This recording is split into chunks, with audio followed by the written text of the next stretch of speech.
Right, so hello and welcome back to Books and Things and welcome to another video, and today I'm going to be introducing Bleak House by Charles Dickens.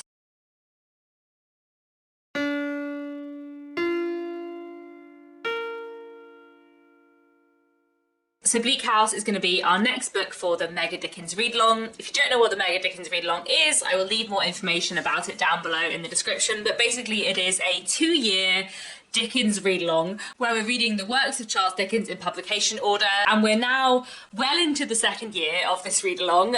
We're now up to Bleak House, which is going to be the book for December 2023 and January 2024. So we'll be reading Bleak House over the next 2 months. There's no stricter schedule than that. Start when you like, finish when you like, and we'll talk about it over on Discord as the 2 months go on, and I'll also make a video about it at the end of January too. So I'll leave all the information down below if you want to come along and join the Mega Dickens Read-along on Discord. But today I want to tell you a little bit about Bleak House and a few reasons why you might want to read it. So Bleak House as a novel centres around a law case, Jarndyce and Jarndyce, which is the case of a disputed will that has been going on for a really long time, like 4 generations. People have lived and died waiting to know who is going to inherit under Jarndyce and Jarndyce. And we are following a lot of different characters who are caught up in some way in this law case. We're following Lady Dedlock, who is a possible inheritor under the will. We're following Mr. Jarndyce, another possible inheritor. We're also following young Ada Clare and Richard Carston, 2 young people sort of somewhere between the age of 18 and 21, who are also potential inheritors under the will. And at the beginning of the book, Ada Clare and Richard Carston are sort of adopted by their elder cousin, John Jarndyce, who is basically going to be their guardian between them leaving school and them coming of age. But because Ada Clare is a young woman, and it would be kind of inappropriate within Victorian society for a young woman to live alone with 2 men, Mr. Jarndyce also employs a companion for Ada, a young woman called Esther Summerson, who is going to live alongside them, and she kind of becomes one of the very main characters of Bleak House. We also follow some of the lawyers who are involved in Jarndyce and Jarndyce. We meet someone who is a law writer who is kind of copying documents for Jarndyce and Jarndyce, and generally Bleak House as a novel just centres around this law case, Jarndyce and Jarndyce, in a really interesting way. So I am really looking forward to rereading Bleak House. It is a real favourite Dickens of mine. I think it's probably my 3rd or 4th favourite. So I'll Meet Your Friend at the top, Dombey and Son next, and then like Little Dorrit and Bleak House are the next 2. I think a lot of people think Bleak House is Charles Dickens' best novel, like his greatest masterpiece, and while I love I'll Meet Your Friend and Dombey and Son more, and maybe Little Dorrit more too, I feel like I understand why people think that. It is an absolute masterpiece. It is fantastic. This will be, I think, my 6th or 7th time reading Bleak House. So I've read it lots of times before. I'm very familiar with it. I studied it twice at university, and once in my first year, and then I wrote part of my dissertation on Bleak House. I also did a serialised Victorian-style read-along of it quite a few years ago on BookTube, and kind of read it very slowly, annotating everything and making videos. So actually, if you're reading Bleak House in the next few months and you want extra Bleak House content, I will leave down below that playlist. But I actually haven't reread Bleak House since that serialised Victorian style read-along, which I think ended in 2018, so it has been quite a few years since I last read it, and I'm really excited to reread it. I'm going to be listening to the audiobook narrated by Miriam Margolyes, which I've heard good things about, and I'm really excited to listen to an audiobook of Bleak House actually, because I haven't listened to it on audiobook before, and it is, like I said, one of my favourite Dickens books. So let me give you 11 reasons why you should read Bleak House. 11 because I was going to try and do 10, and then I had one extra, and you know, Bleak House is one of my favourite Dickens books, so I feel like it should get lots of reasons. So the first reason why you should read Bleak House, one of the most exciting things about Bleak House is that it has a very unique plot structure that is very marvellous and works fantastically, and that is that this is a dual narrative book. So half the book-ish is written in first person past tense from the perspective of Esther Summerson. So those chapters are usually called Esther's narrative, or if there are 2 or 3 chapters in a row narrated by Esther, then the first one will be called Esther's narrative, and then the other chapters will be called other things. But Esther is a point of view character, and we see a lot of the book from her perspective. But the other chapters in the book that are not narrated by Esther Summerson are written in the 3rd person present tense, from the point of view of this sort of like detached pulled back, omniscient narrator. And I feel like this plot structure just works really, really well. One, I really enjoy how Charles Dickens uses the present tense in Bleak House. It always really annoys me when I hear people say that the present tense is like a modern trend. Like, no, please go and read some Dickens. Dickens loved the present tense. And it's really interesting reading his books in chronological order because you see Charles Dickens experiment with the present tense in Dombey and Son and in David Copperfield for like certain scenes. And then in Bleak House, he was just like, no, I'm going to write half this book in present tense. And it just works really, really well. Like, there's something about the style of those third-person present tense chapters that I just really, really love. I feel like Bleak House is quite a distinctive novel in comparison to other Dickens books because it has that unusual structure. And I feel like you sort of get the best of both worlds in that you get the sprawling, massive Dickens novel with all of these different characters you get to follow, but you also get a first-person narrator who you can like hold on to help you understand the story as well. And I just really like that. Another reason to read Bleak House is that the writing is absolutely amazing, which obviously is the case for all Dickens novels, but I do feel like Bleak House is very, very, very well written. And I think maybe one of the reasons why I feel that is partly because of the contrast between those two different narrative perspectives, but I just really love the way it's written. I'm going to read you the opening paragraph just because it's one of my favourite bits in all of literature ever. Chapter 1. In Chancery. London. Michaelmas term lately over, and the Lord Chancellor sitting in Lincoln's Inn Hall.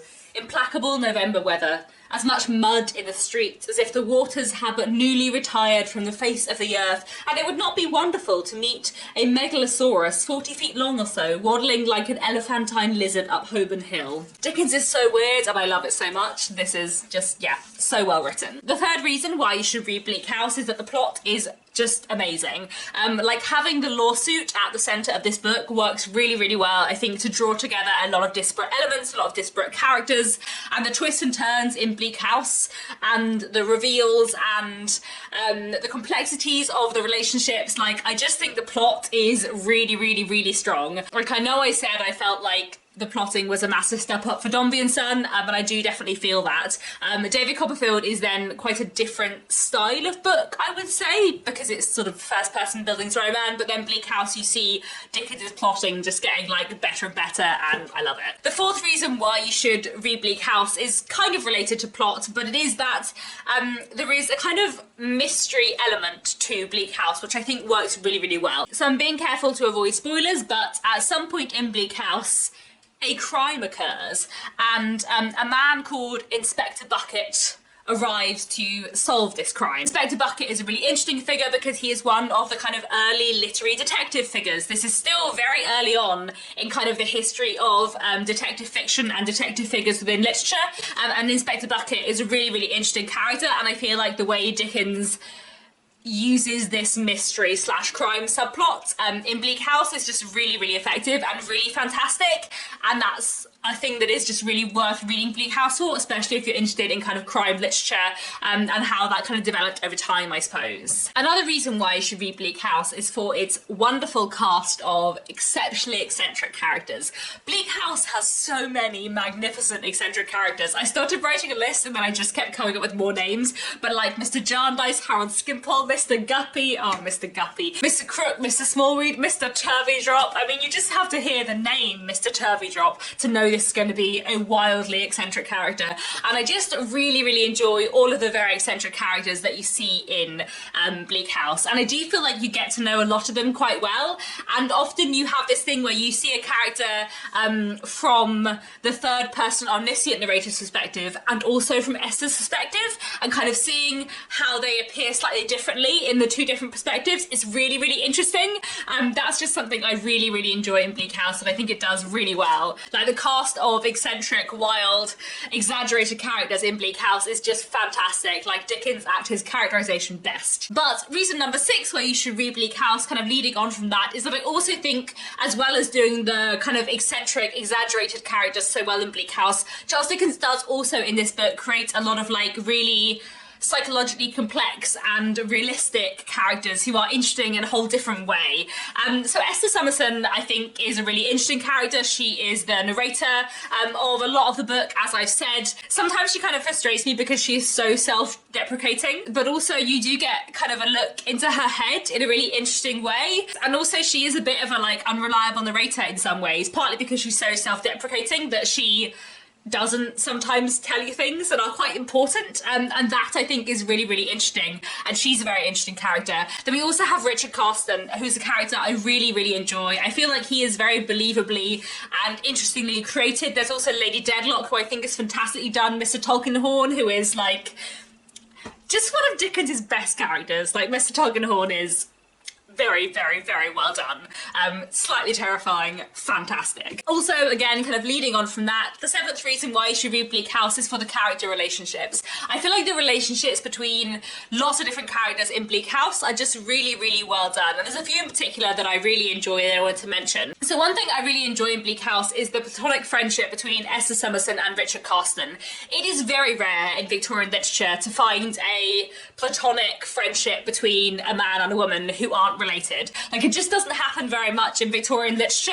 In general, the relationships between men and women are either familial or they are romantic. Sometimes even both, because, you know, within Victorian literature, the cousins are always falling in love. But I feel like Richard and Esther have just like a really nice friendship that works really well and is developed really well, and that I really, really enjoy. And I feel like that's a really nice element of Bleak House, because it's not something you see very much in Victorian literature. I also think the dynamic between Esther and Mr. Jarndyce is really interesting and kind of really complexly drawn. I also think Lady Deadlock and Sir Leicester Dedlock have a really interesting marriage, and Lady Deadlock is such an interesting character, and the kind of dynamic between them I just think is really good. I also love the relationship between Mr. George and Phil Squad, and I don't care what anyone says, I firmly believe those two men are in love. Moving on, the eighth reason why you should read Bleak House is for the balance. And I know this is something I've mentioned for a couple of other Dickens novels, especially as we're getting kind of later on in his career, but I really love how in Dickens's later novels he has a great balance of the darkness and the light, the humour and the serious topics. And Bleak House is fantastic at that. It is a really dark book in many ways. Like, it is much darker overall than David Copperfield, and there's some dark stuff that happens in this book. There is some like sinister stuff that happens, but it also has wonderfully moving moments, really human moments, and it also has really comic moments and moments of great satire, and I just think the tonal balance is so good, and that's another wonderful reason to read Bleak House. And then my final three reasons are all kind of to do with the themes of Bleak House, and my ninth reason why you should read Bleak House is for the social criticism. Bleak House is a wonderful work of social critique, and it looks at a lot of really, really interesting themes in terms of social criticism. So obviously, as I've already mentioned, there's quite a lot about law courts and law cases in Bleak House, and it definitely is very critical of the legal profession, of legal bureaucracy, of kind of the disorder within the legal systems of the mid-19th century. There's also a lot of social criticism to do with poverty, to do with sickness, to do with money,